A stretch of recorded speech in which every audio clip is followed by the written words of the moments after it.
आखिर कैसे जान जाते थे उडुपी नरेश कि अगले दिन कितने सैनिक मारे जाने वाले हैं महाभारत के युद्ध में। महाभारत का युद्ध कौरव और पांडवों के बीच हुआ। इसमें करोड़ों योद्धा और सैनिक लड़े थे। महाभारत का युद्ध 18 दिन तक चला और इस पूरे युद्ध के दौरान कौरव और पांडव हर दिन शाम को साथ बैठते थे। पौराणिक कथाओं के अनुसार महाभारत का युद्ध सूर्योदय के बाद शुरू होता था और सूर्यास्त पर बंद हो जाता था।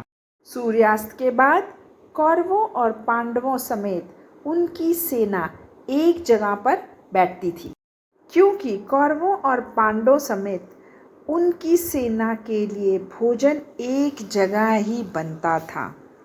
भोजन बनाने की जिम्मेदारी कृष्ण ने उडुपी नरेश को दी थी, इसलिए दोनों ही दुश्मन साथ बैठकर भोजन करते थे। महाभारत युद्ध के पहले दिन उन्होंने उपस्थित सभी योद्धाओं के लिए भोजन का प्रबंध किया। उनकी कुशलता ऐसी थी कि दिन के अंत तक एक दाना भी अन्न का बर्बाद नहीं होता था। जैसे जैसे दिन निकलते गए, योद्धाओं की संख्या भी कम होती गई।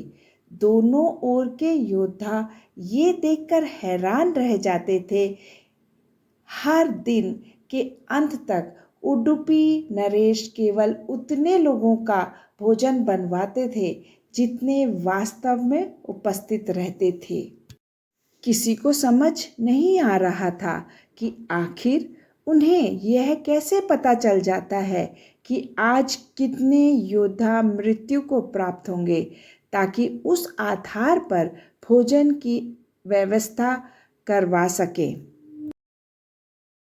आखिरकार जब 18वें दिन युद्ध समाप्त हुआ और पांडवों की जीत हुई, अपने राज्य अभिषेक के दिन युधिष्ठिर ने उडुपी राजा से पूछ ही लिया, हे उडुपी नरेश, इस युद्ध में आपने न केवल इतनी विशाल सेना के लिए भोजन का प्रबंध किया, बल्कि ऐसा प्रबंध किया कि एक दाना भी अन्न का व्यर्थ नहीं गया। मैं आपसे इसका रहस्य जानना चाहता हूँ। तब उडुपी राजा ने इस रहस्य का पर्दा उठाया और बताया कि श्री कृष्ण प्रतिदिन रात्रि को मूंगफली खाते थे। मैं प्रतिदिन उनके शिविर में गिनकर मूंगफली रखता था और उनके खाने के बाद गिनकर देखता था कि उन्होंने कितनी मूंगफली खाई है।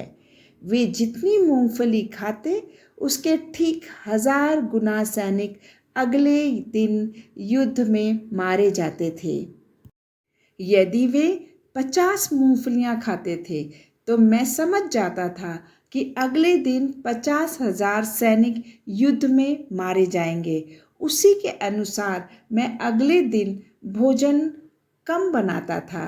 यही कारण था कि युद्ध के दौरान कभी भोजन व्यर्थ नहीं गया। भगवान श्री कृष्ण के चमत्कार को सुनकर सभी उनके आगे नतमस्तक हो गए।